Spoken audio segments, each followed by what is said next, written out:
Muy bien, continuamos con la historia de Israel donde habíamos terminado. Después de afincarse en Canaán, podemos hablar de la época tal vez que corresponde a la divinización del rey. Se producía durante la vida y en otras ocasiones después de producirse su fallecimiento. De este modo, el ciclo misterioso de la vida y de la muerte quedaba igualmente vinculado a la existencia del monarca. De ahí se desprende que algunos estudiosos piensen que en Israel también llegó a divinizarse al rey en algún determinado momento de su historia, o lo cual naturalmente se debieron oponer a algunos de los profetas. El texto del libro de Lamentaciones, capítulo 4, versículo 20, pudiera ser, según ciertos estudiosos, un indicio de la existencia de dicha corrupción y una firme advertencia contra tales aspiraciones por parte de algún ungido, referencia que tanto podría corresponder a un monarca como a un profeta o vidente. El aliento de nuestras vidas, el ungido del Señor de quien habíamos dicho, a su sombra tenemos vida entre las naciones, fue apresado en sus lazos. Sin embargo, esta actitud pecaminosa no debió pasar de ser algo particular de algún grupo o estamento muy minoritario, puesto que nunca aparece la dedicación del soberano entre las enumeraciones de pecados de Israel y sus reyes realizadas por los profetas escriturales. Vamos a avanzar un poco y todos los relatos sobre los reyes, los tres primeros reyes de Israel, Saúl, David y Salomón, coinciden en un punto importante. Durante su reinado no hubo idolatría en Israel. El periodo inicial de la monarquía hebrea es de gran creatividad monoteísta. Los libros de los jueces y Samuel son de esta época y sus relatos están claramente enmarcados dentro de una estructura profética. Los acontecimientos que se relatan son el cumplimiento de la palabra de Dios expresada a través de sus profetas, y toda la historia relatada es la realización de un plan divino. El libro de Ruth, avanzando, es también de esta época bíblica. Es un idilio sencillo y sumamente exquisito de una joven moabita que les recomiendo que lo lean. Es un libro muy pequeño, tiene 5 capítulos, se lee muy rápido, llena de amor y lealtad, que se aferra a su suegra israelita Noemí y vuelve con ella a la tierra de Israel. Probablemente esta historia es una historia dramáticamente del sentido de la conversión, una asimilación completa étnica, social y religiosa. Es interesante que el libro de Ruth, en la forma como está redactado, es un antecedente de lo que vendría a ser nuestro Señor Jesucristo en el tiempo posterior. Observando algunas cosas, de esta época nos llegan los libros de los Salmos y los Proverbios, así como el Cantar de los Cantares y el Eclesiastés. Salomón fue poeta e inventor de parábolas, utilizando temas sobre árboles, animales, insectos y peces, pero sin caer en la fábula de los griegos y los romanos. También fue un hábil descifrador de enigmas. Muchos vinieron de lejos para pedirle consejo. Este es el caso de la reina de Saba, alcanzada por la fama de Salomón, como se desprende de 1 Reyes capítulo 10, versículo 1. Pero como les estaba diciendo, dentro de los libros de Reyes, fijan el comienzo del proceso y declive de la caída de Israel en la época posterior al reinado de Salomón. Fue en sus últimos años cuando el viejo rey fue inducido por sus esposas extranjeras a servir a dioses ajenos.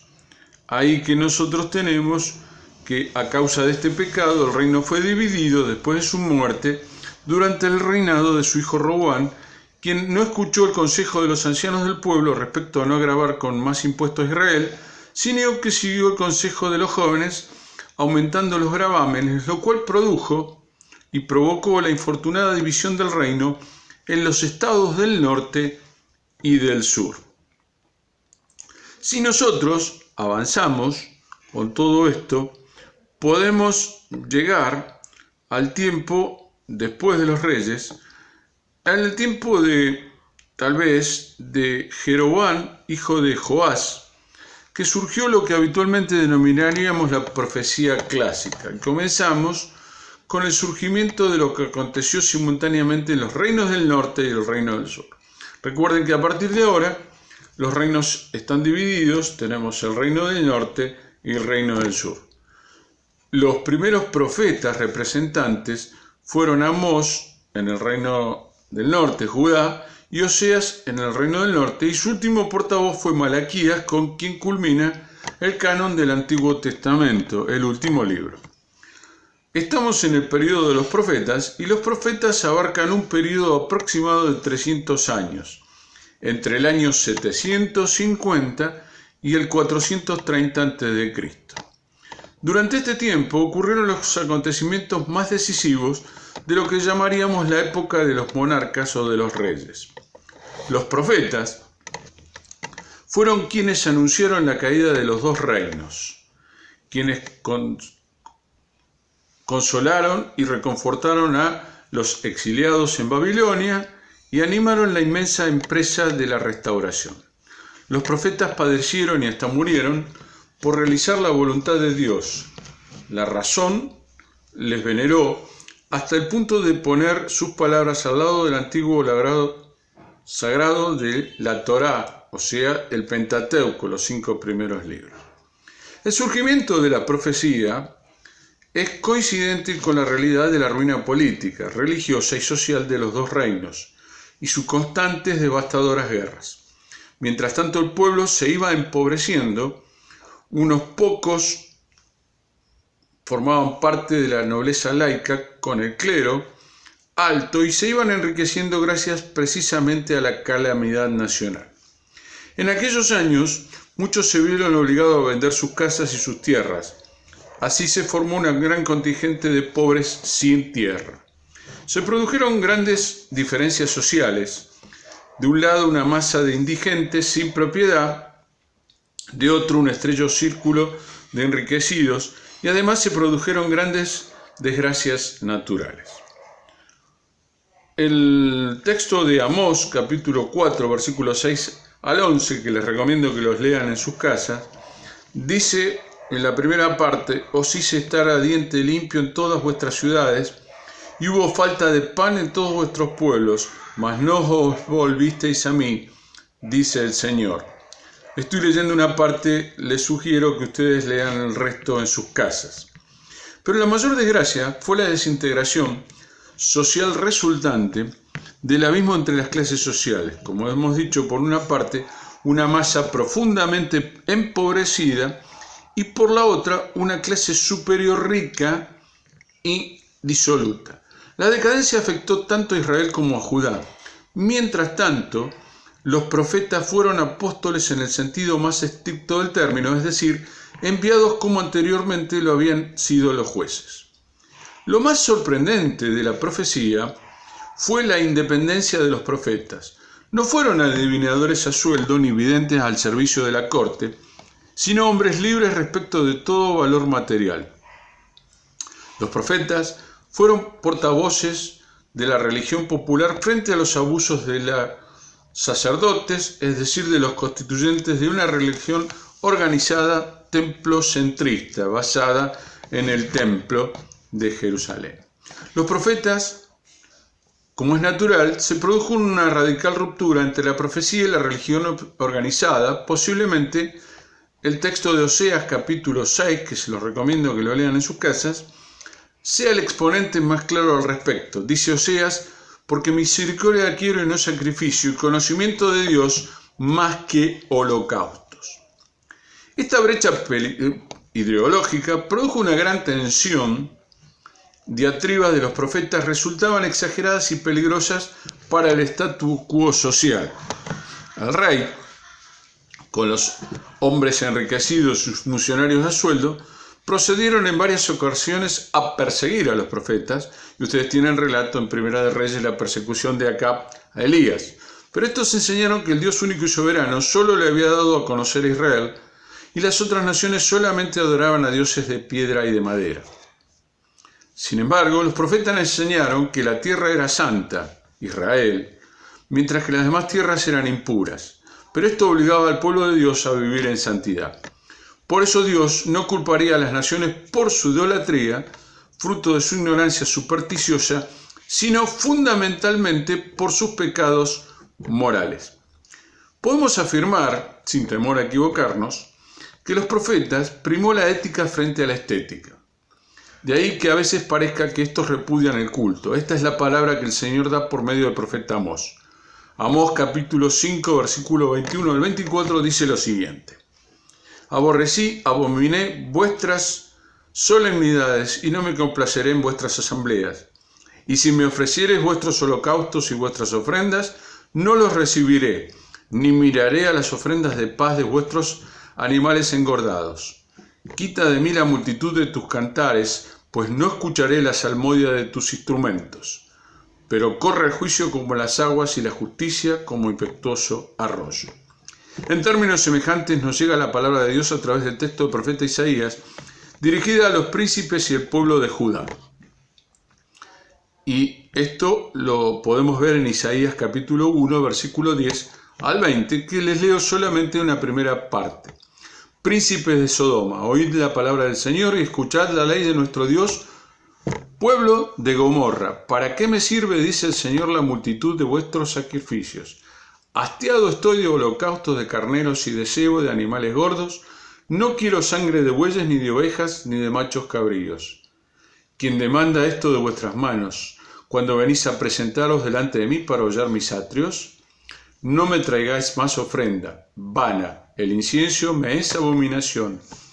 Un nuevo día de reposo al convocar a las asambleas, no lo puedo sufrir, son iniquidad vuestras fiestas solemnes. Y les invito a que ustedes continúen leyendo el texto. La idea religiosa de los profetas fue revolucionaria. Los profetas literarios, es decir, escriturales, condenaban las festividades, el sistema sacrificial, el templocentrismo y todo el aparato litúrgico. No es ser malo en sí mismo, sino porque la falta de justicia y la misericordia mostraban una cosa distinta. El mensaje profético radica en que Dios no acepta ofrendas y sacrificios religiosos de manos de una sociedad que vive en el pecado horrendo de la exploración y la explotación de los pobres. Estamos, a pesar de la distancia en el tiempo, ante una teología de liberación, como diríamos hoy, tanto del explotado como del explotador. Por cuanto para los profetas, el empobrecido es el lugar donde se halla Dios, y donde se halla Dios, como dice Monseñor Romero, la manera como mires al pobre, así es como estás mirando a Dios. Los méritos de cada hombre y de toda una civilización se medirán por el trato que tengamos para el necesitado y para el pobre. La buena acción del hombre justo es más agradable a Dios que los sacrificios religiosos del malvado. Esto lo ha dicho el profeta Samuel. Ahora, pasamos a entender esto de los profetas de Israel, que estaban, en algún sentido, dando una visión nueva de lo que iba a venir, y estaban anunciando lo que nosotros más adelante vamos a conocer en el Nuevo Testamento como la salvación a través de la venida de nuestro Señor Jesucristo. Los profetas dieron una nueva visión escatológica, es decir, una vida más allá de la muerte. Llegaron al pueblo a esperar el día de la salvación, el gran día de Jehová.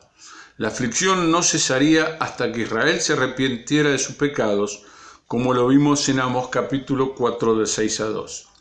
Ahora es cuando entra en esta escena histórica Asiria, durante el reinado del Tiglat-Pileser III, estamos por el año 745-737 a.C. Asiria llegó a ser una potencia enorme mundial, sometió a muchísimos pueblos y en el año 734 a.C. conquistó las provincias septentrionales de Israel y deportó a sus habitantes, los llevó cautivo. Poco después de caer el reino del norte, también caía Judá en el año 732 a.C. Durante el reinado de Ezequías, 719 rey, a los 691 a.C., pareció que había llegado el fin y la completa erradicación de Israel en la historia. Sennacherib, años 705-681, se puso en campaña para conquistar Jerusalén. En el año 701 a.C. atacó Judá, redujo a todas las ciudades fortificadas con la excepción de Jerusalén. Ezequías pagó tributo a los asirios, pero no abrió las puertas de la ciudad. Se declaró una plaga en el ejército sitiador asirio y tuvieron que abandonar el asedio y retirarse. A pesar de la alegría por la retirada temporal de los enemigos, Isaías anuncia castigos, los cuales serán destruida la tierra y será despoblada. Isaías capítulo 10 y siguientes. Podemos observar que dice lo siguiente: Oh Asiria, vara y báculo de mi furor, en su mano he puesto mi mira. Le mandaré contra una nación perdida, y sobre el pueblo de mi mira le enviaré para que quite despojos y arrebate presa y lo ponga para ser hollado como todo en las calles. Isaías capítulo 10 y siguientes. Y más adelante, Isaías capítulo 14 del 24 al 27, que es bueno que ustedes lo lean, habla también de lo que le va a ocurrir al pueblo.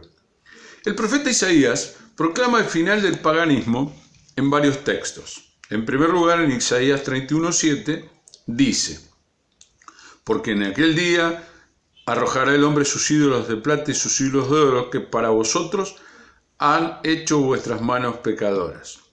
Isaías 17:7 dice: En aquel día mirará el hombre a su hacedor y sus ojos contemplarán al Santo de Israel.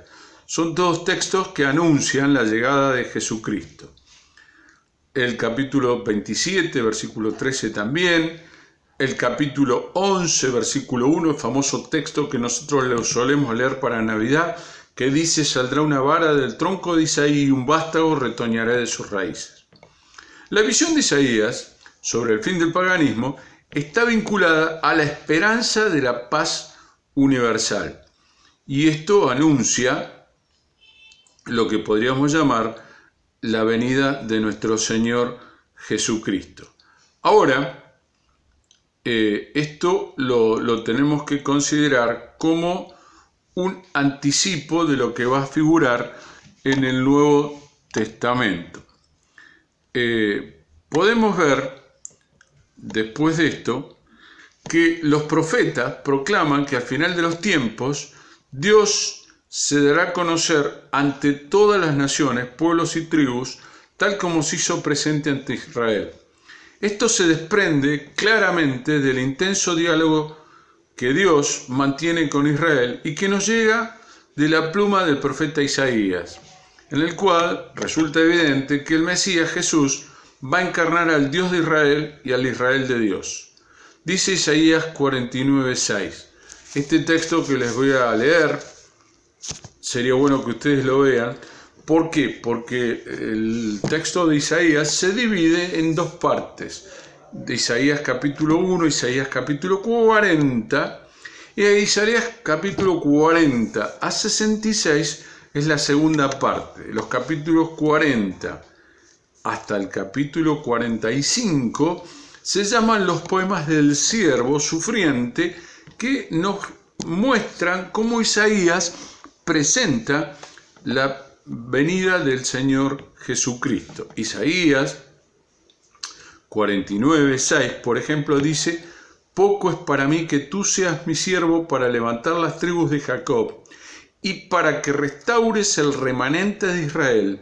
También te di por luz de las naciones, para que seas mi salvación hasta lo postrero de la tierra. E Isaías 42:6 dice: Yo el Señor te he llamado en justicia y te sostendré por la mano, te guardaré y te pondré por pacto al pueblo, por luz de las naciones. Es evidente que Isaías, como todo profeta, fue un soñador. Él creyó que el colapso de los ejércitos asirios sobre los montes de Israel sería el final de los tiempos y que aquello marcaría el advenimiento de la paz universal dentro del marco histórico de sus días. Pero su sueño no se realizó en el tiempo en el que él pensaba que acontecería. Cuando Asiria se derrumbó más tarde, se dio lugar a otro imperio pagano, y realmente desde ese entonces podemos trazar la historia como una secuencia de levantamientos y caídas de muchos imperios. Sin embargo, el valor de la visión de Isaías no depende de su marco histórico, y aquí conviene que tengamos bien presente que la significación de las profecías bíblicas y la de Isaías no es excepcional porque trasciende su situación histórica particular. El significado trascendente es que el hombre solo puede experimentar la redención cuando vence a la idolatría, tal como Isaías lo comprende. La autodivinización, la confianza del hombre en sus propias creaciones, su tecnología, por ejemplo, en las altas torres como las Babeles de todos los tiempos o en las naves de Tarsis en su avaricia, en sus impulsos violentos y en sus ansias de dominación a cualquier precio. La redención de la humanidad, dice Isaías, radica en el triunfo de lo que Jerusalén representa sobre lo que Babilonia significa. Y el triunfo de Jerusalén es el triunfo de Jesús de Nazaret, Mesías de Israel, y deseado de todas las naciones, sobre todos los imperios del pecado. Ese es el sentido de las palabras del Señor Jesucristo a aquella mujer samaritana en el Evangelio de Juan, capítulo 4, versículo 22, la segunda parte, cuando dice que la salvación viene de los judíos. Isaías nos ha legado una visión de redención que tiene validez eterna. No en vano su libro ha sido llamado el Quinto Evangelio. Muy bien, de Ezequías pasamos al año 622 del reinado de Josías, que limpia el templo de Jerusalén que Manasés, hijo de Sennacherib, había convertido en un templo pagano, haciendo también asesinar a todos cuantos se le habían resistido. Manasés había conseguido la paz frente a los asirios al precio de someterse al paganismo de los extranjeros. La causa inmediata de la llamada reforma de Josías fue el descubrimiento del libro de la Torá, es decir, la ley de Dios en el templo. Probablemente se trataba del libro de Deuteronomio, donde Josías pudo conocer las palabras del Señor sobre el culto centralizado y la prohibición de la adoración en los lugares altos. Quiero continuar un poco más y voy a cortar este video para continuar con otro. Josías acabó con esa reforma y trasladó a los sacerdotes a Jerusalén. También reunió al pueblo en el templo de Jerusalén y leyó el libro recién encontrado, o sea, el libro de Deuteronomio, haciendo que todos los presentes juraran un pacto y se comprometieran a realizar los mandamientos contenidos en él. Y este pasaje es el largo pasaje que hallamos en el segundo libro de los Reyes, capítulo 22, versículo 1, hasta el capítulo 23, versículo 3. ¿Qué ocurre con la reforma de Josías? La reforma de Josías estuvo acompañada por la reforma y la esperanza de la salvación divina y la finalización de la dominación pagana. Cuando se produce el colapso de Asiria ante el ataque conjunto de babilonios, medos y las tribus bárbaras, recordemos que Nínive cayó en el año 612 a.C., y ahí encontramos al profeta Nahum, celebra el acontecimiento como un preanuncio de la redención de toda la humanidad. Ahí ustedes tienen en Nahum capítulo 1, versículo 15, que dice: «Y aquí sobre los montes los pies del que trae buenas nuevas, del que anuncia la paz. Celebra, oh Judá, tus fiestas, cumple tus votos, porque nunca más volverás a pasar por ti. El malvado pereció del todo».